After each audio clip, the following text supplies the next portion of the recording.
look at your little ball there. Oh yeah, you got it here ready. Okay. Where do you think the gas prices are going to go?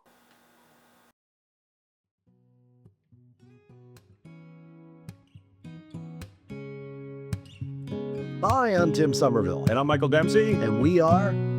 off the market with Team Somerville. I wasn't sure which way you wanted to go with that. Well, Because we are Team Somerville, Yeah. but we're also off the market. we're too wild and crazy, guys. Too crazy. Yeah, you threw me off there, but you know who we are, and we're proud to be here. Very happy to be here with you today. That's right. So I wanted to start this episode really with everything that's going on right now in the world. Oh, goodness. Yeah, I know. I want our viewers to know how proud we are to be Canadian. Absolutely. Yeah, and I don't mean us. I mean our company as well. Knowing that again, Royal LePage has been around for well over 100 years now, and that we are, Canada's truest Canadian company. What I would say is that what makes me very proud is that we have some great solid relationships with realtors all across the nation. And so when I look at Roy LePage and why I'm with this company, the people I meet that carry the same flag I do, and I don't mean just the Canadian flag, but the Roy LePage flag. Yeah.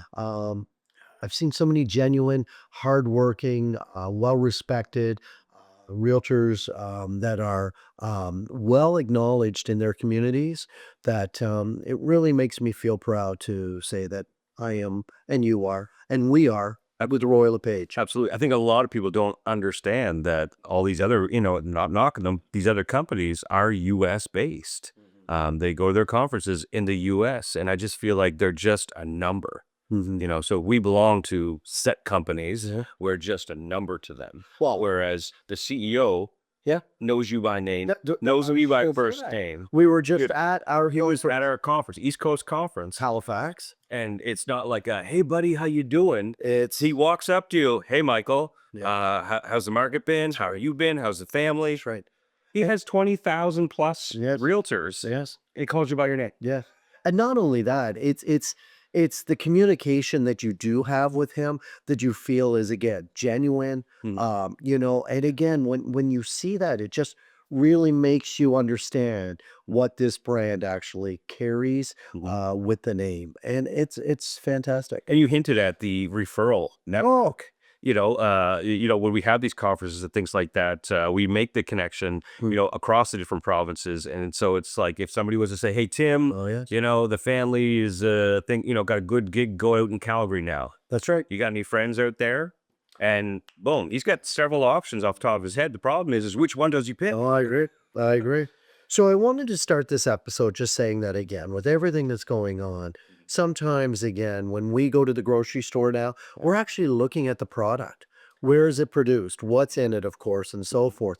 We look at specific companies and why? Because again, we're trying to make sure that again, that we are proudly Canadian and we want to make sure we support Canadian as well. Absolutely. There's been several times I've opened the deep freeze and I pull out, like we have like berries and things like that for smoothies, and I don't recognize the packaging, and I'm like, what are these? And he's like, well, they're shipped from Canada. Oh yeah. You know what I mean? Like, Yeah.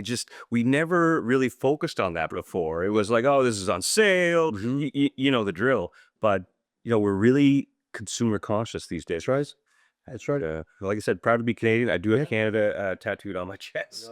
So yes, From my army days. yeah, here we go. Things you do not need to know on this podcast. Here we go. TMI, too much info.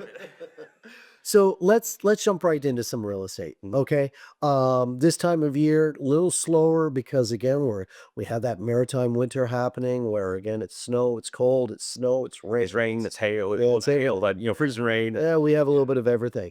So you and I were talking a little bit about the do's and don'ts when viewing a home, and especially this time of year. So the issue we have is as a seller, we're hoping the house is warm. We hate going into a home and like taking our boots and shoes off only to find out that the heat isn't even on. And so again, there's a hit and miss there because again, as you know, I mean, one of the do's would be definitely we do our best to make sure that when we come into a home, we make sure our boots are off, our shoes are off. and the client comes home, and if we haven't, well, of course they're upset. Yeah. I mentioned before, if it's possible for a seller to have some type of mat at the door, unfortunately, we will carry some water and some snow in with us. That's right. How many times have we, and again, not to, we accidentally are leaving the house and we step in a puddle. That's right. Now we spend the rest of our day Oh, with wet socks. oh, Again, God. it's not about me, Oh, but God. you can't help it. A unique do for me is when I'm showing a home, I always make sure that the door is closed as we come into the house. Yeah. And why is you would be surprised. I'm usually the first one in. The family comes in. I'm already starting the process of showing the home, and the last person in has left the door open. Now, summertime, you would think, oh, not an issue. I don't know if there's any cats or dogs or anything in this house. And usually the cats, Yeah. they love to run for that door. Absolutely. And so now we're making the call, the tabby cat. Yeah. Is that an indoor cat or a mix or what's the We story? all made that call. Oh, yes, right. Yeah, So I call it goaltending. A lot of Yeah. times I go to the house and say, I got to play goaltender, everyone in the house, and I got to make sure the cat doesn't get out. And a lot of people are good about placing notes Yeah. and things like, hey, we have 2 cats, make That's sure they right. stay inside, things like that. Yeah, that is a deal for the That's sellers. definitely a good do. Yeah, good do. Good day to you, mate. Uh, So another do when showing a home, and this is something to keep in mind, is if we have the ability and we're not showing multiple properties, we at Team Somerville do try to arrive prior to our seller so that we can make sure the heat is on, the lights are on. We can make sure that if there are any concerns, of course, we're reaching out to the other realtor. So we do our very best to make sure that the home is prepared and waiting for you and in a manner that we believe it should be. But again, you'd be surprised how many times you'll go look at a home and it's like, oh my goodness, the lights are off. And oh my goodness, there's this, and this. So we do our best to try to make sure that again, we're there, we're prepared, and we're waiting for you. Absolutely. Yeah. Again, I'm going to circle us back to the heat thing. I was Okay. at a property this morning, nice little spot, but because the heat was on low, as soon as they take their shoes off, they step into the house, that cold is radiating from the floor, and it's an instant, like, Turn off. yeah, it's a turn off. That's a good way to put it. I would say as a client, if Tim or I, we have you out, we're going to be looking at multiple properties. Do would be to make sure you're on time for the first one. That's right. It's very difficult logistically. You're trying to set everything up. Sometimes you plan on being in this house for 20 minutes. Maybe they take 1 foot in the door and they say, nope. And you're like, well, we're not supposed to be at the next house still. Or, so just being on time, again, that goes for us too. Really helps when we're trying to show us multiple properties at a time. We're very time constrained. You know what it's been like the last couple of years where you have a 30-minute showing, that's it. And 30 minutes isn't a whole lot of time if you're looking at a big house. Really get it? So get in, get out, because a lot of these homes have had revolving doors, a lot of interest. Yeah. Information is key. So one of the do's that we at Team Somerville is we do try to come prepared. So we always make sure that we do have the listing cut. And the cut sheet will have a lot of the information. That way you're actually going home physically with something from that home. We also, if there is a copy of the disclosure, we'll try to have that for you. You will be surprised how many realtors and clients may or may not even have that prepared or filled out as of yet. And knowing that that's not done, we may have questions that, again, can be answered right then. Absolutely. And we at Team Somerville, we actually have a document that when you list with us, it's just additional information. And we try to make sure that if you fill that out, of course, that the information is available so that way it just, I guess you could say, allows the buyer or the seller, depending on what side, just has that extra information to be able to make the right decision. You agree? I agree. Oh, It's a lot easier. I think, as all realtors, if they're influence their sellers to get that filled out, it's a lot easier to flip through when our clients have questions like, oh, how old's the roof? And just a quick little flip. Oh, the roof was done 3 years ago. Well, fantastic. Yeah. It makes everybody knowledgeable. Yeah. And you don't have to wait on, well, I'm waiting to hear back on how old the roof is. Give me another day. Yeah. No, that's what you. Not that we're chasing people, but sometimes. No. Sometimes. So I know another thing is that when we arrive and so forth, believe it or not, we as realtors, we're even thinking about how we're parking, where we're parking. again, because we have safety to worry about as well. And so, again, sometimes, again, we will actually, if we're waiting for a client we haven't met yet, we'll actually back into the driveway so that way, if we have to drive out, or we actually park right on the road so that way, if anything was ever to happen to us, of course, our car is pretty much being seen by hopefully other ongoing traffic. Absolutely. Saying that though, I did mention to you, can you think of any funny ways that you've met up with a client before? Yeah. We went for coffee yesterday Yeah. and we were talking about this. So are you talking like interesting ways that we've met a client or either like a meet cute? Yes. Well, I'll start off. Okay. Okay, so I remember this one time I was showing a property, sorry, going to a listing property, and I drive into their driveway, and the gentleman comes out of the house with his 3 children, and they get into my vehicle. Now, I'm there to list the home. I'm not picking up clients to bring them out for milk and eggs and bread or show them properties. I have no idea what's going on.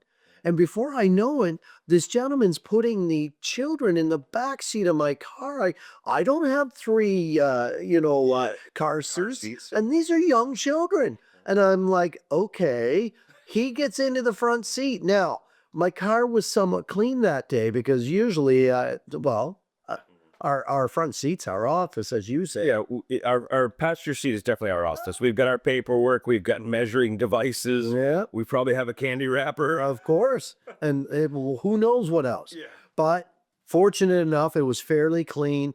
So now he's sitting in the car in the front seat, and I look over and I'm thinking, am I an Uber driver? Like, Yeah. what's going on? And I'm like, how may I help you? Yeah. So he wanted to know actually if we could drive around the neighborhood, and he wanted to see how knowledgeable I was with that neighborhood.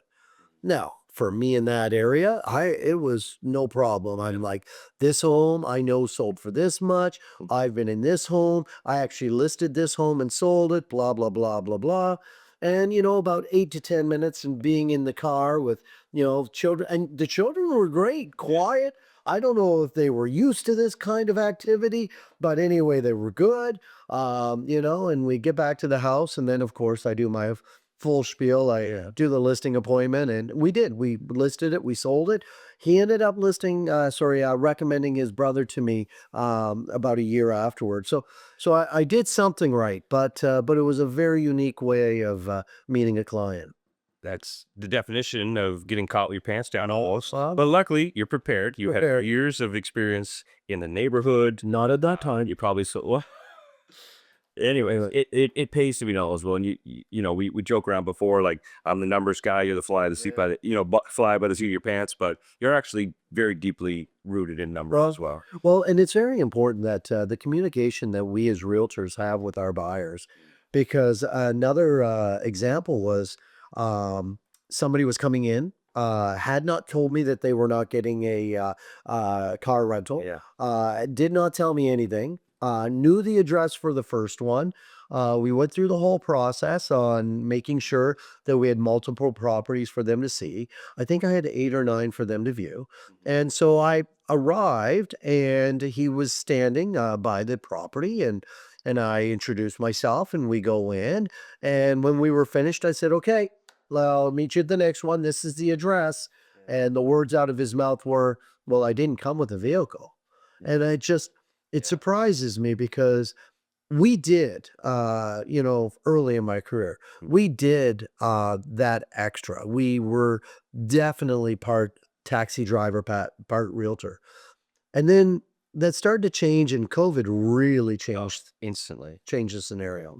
And then afterwards, we realized that there's an awful lot of things that a realtor will do between properties.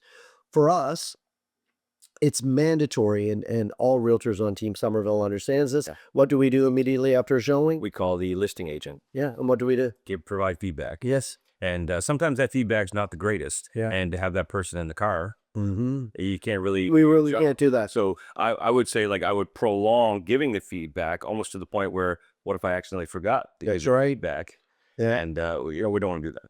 Yeah, so if I am driving someone, a lot of times I will say, please understand that while we're driving from point A to point B, guess what? I have to make these calls.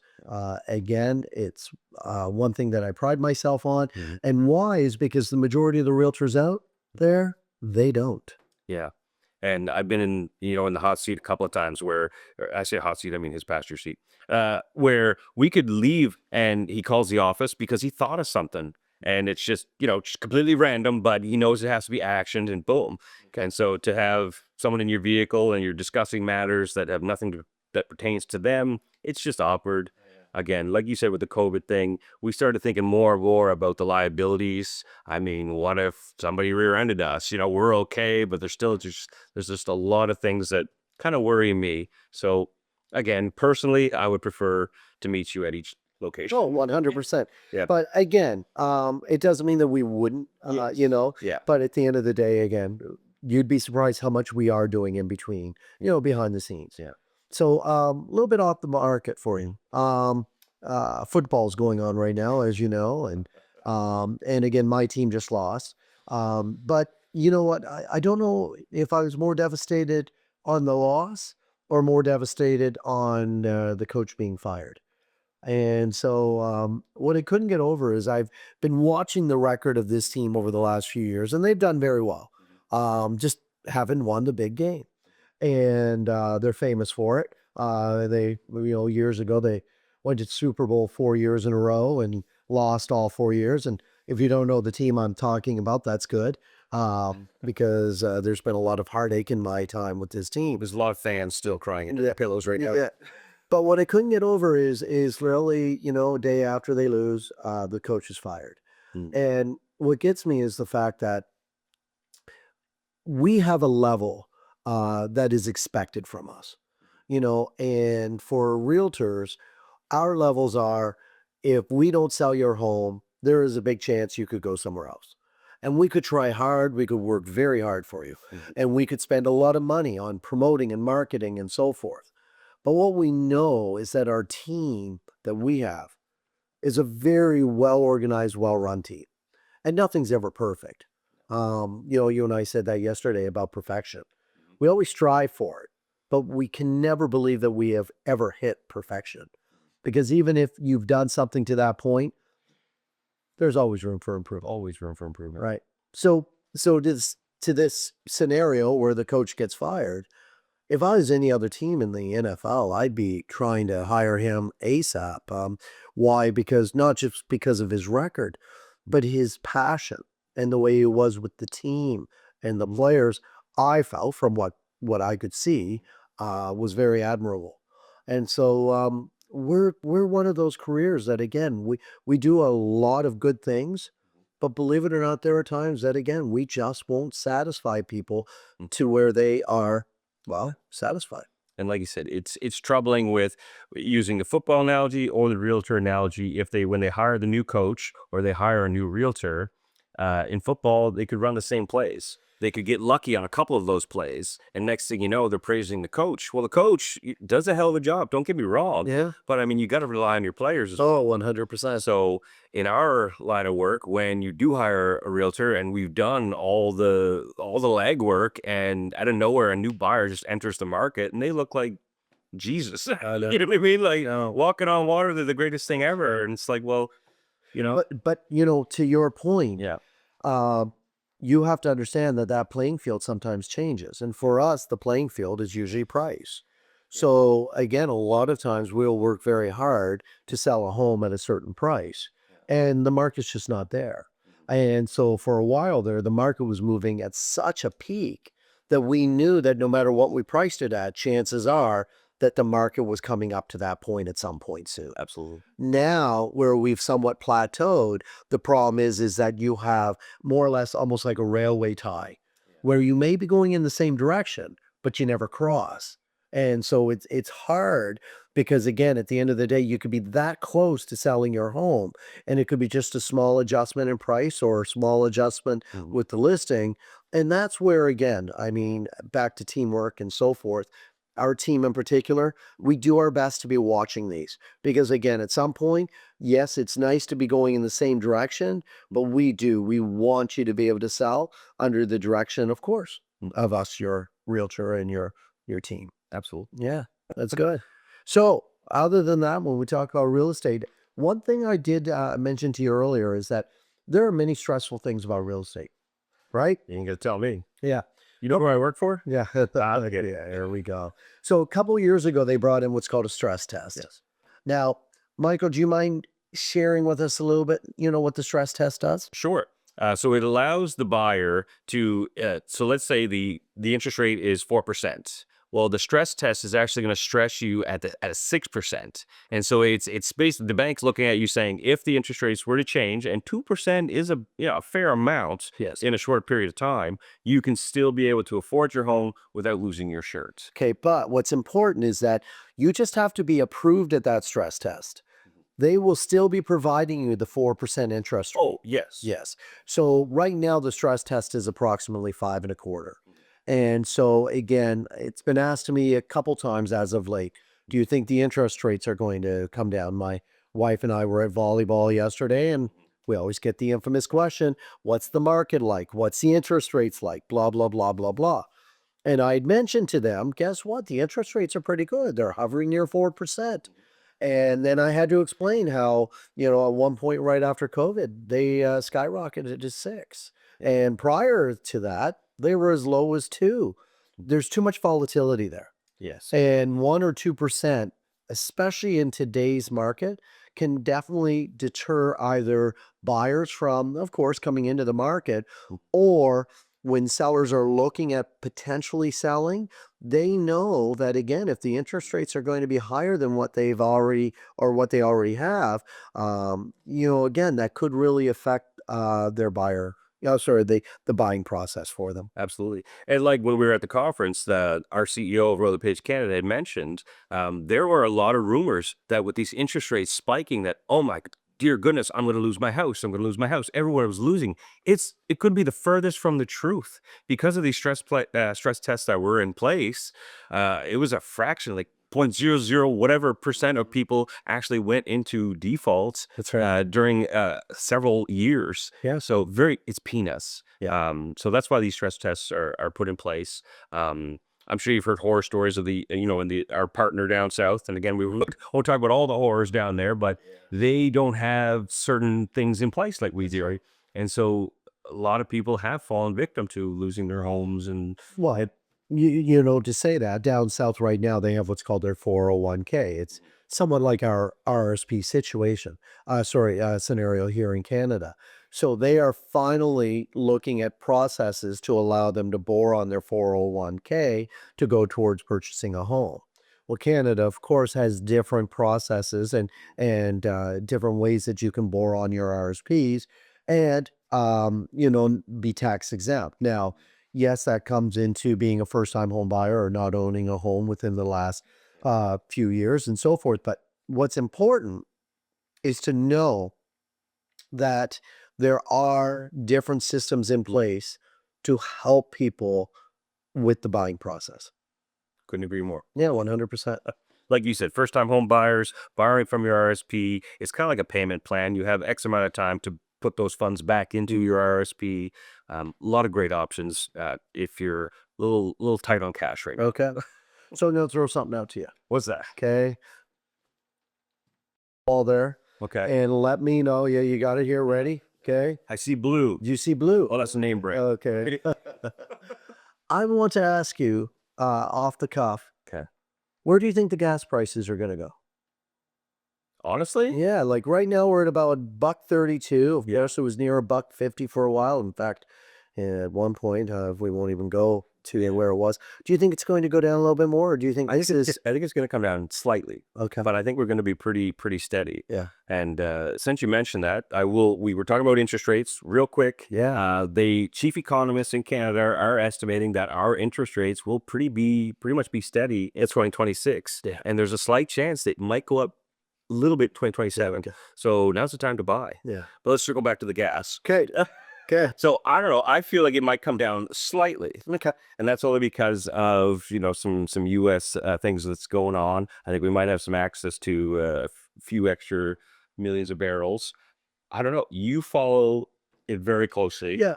Give you the 411. Well, what I believe is that, especially when you look at real estate, there are, of course, homes that are heated with oil and gas, of course, but of oil in particular. And when I look at where it is right now, I think that with the winter that we have and so forth, that we have to remember it's not just about filling our car. So I believe that here in Canada, that the cost will probably take maybe one more hit down, or sorry, one more bump down. I believe that it'll hover for here in New Brunswick, where we are, near the buck 30. But as usual, when spring comes around, I wouldn't be surprised if we don't see that, bump up near 150. But Wow. we'll see. Yeah, you make a good point. We did see a dip for the winter, Yeah. which is kind of stereotypical. What we try, try to the economy trying to make it a little bit cheaper for us getting through the winter. Yeah. Again, you mentioned oil. How many homes have we shown that people have said, "What? That's oil. Never mind. Let's go." Yeah. So I think it's important to just kind of throw it out there. Yeah. Put it in the Google. There are what do you call that? Programs in place That's right. to get rid of your oil and switch over to electric furnace, ducted heat pump, Yeah. etc. So I would, if you're curious, or even if you're out with us and you're looking at homes, you're like, ugh, that's oil. We're going to mention to you, there's programs in place that how you switch it over. The conversion from oil to electric in particular is not as expensive as one may believe. And so keep in mind, if you find a home that is on the market with oil and heat, please don't let that be the biggest deterrent. We can talk to you about, okay, wait a moment, it already has a 200 amp service. So now you're just converting the furnace, maybe an oil hot water to an electric hot water. So we can discuss that with you. Small little fact for you, province of Nova Scotia, new construction homes are not allowed to be built with oil as the primary source. So now that sounds all fine and dandy. The concern I had with that was the fact is, guess how many homes probably in the province of Nova Scotia that are being built were going to have oil as the primary source to begin with?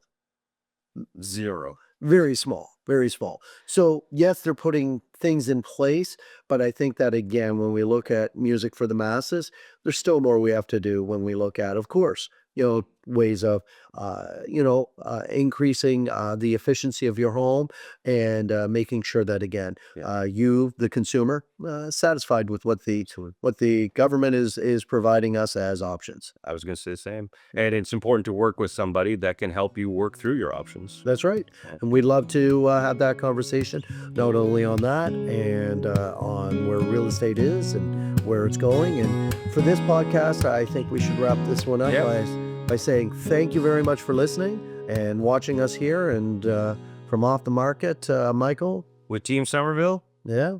thanks for stopping by. See ya.